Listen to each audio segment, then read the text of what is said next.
आरक्षणाच्या मुद्द्यावरनं मंत्री छगन भुजबळ आणि जरांगे यांचा सामना पाहायला मिळतोय। आरक्षणाची कार्यवाही एकतर्फी होत असल्याची टीका भुजबळांनी केली आहे।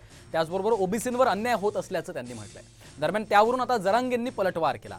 भुजबळ हे मरेपर्यंत ओबीसी आणि मराठ्यांमध्ये भांडणं लावणार असल्याचा निशाणा जरांगेंनी साधलाय।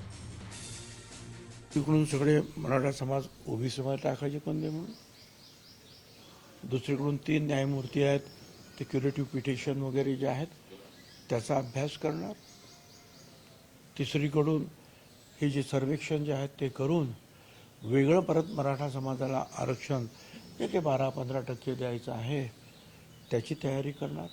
म्हणजे सगळीकडे जे आहे एकतर्फीच कार्यवाही होताना आपल्याला दिसते। त्याचं जाऊन सोडून ते विरोध करणार आहे मरूस तर ते काही कामात वगैरे त्याला जाता जाता भांडणं लावून जायचे ओबीसीत मराठ्यात, दुसरं काही काम नाही त्याचं तेवढंच काम आहे। त्याला मराठ्यात आणि ओबीसीत भांडण लावायचं आमच्यात का होत नाहीत।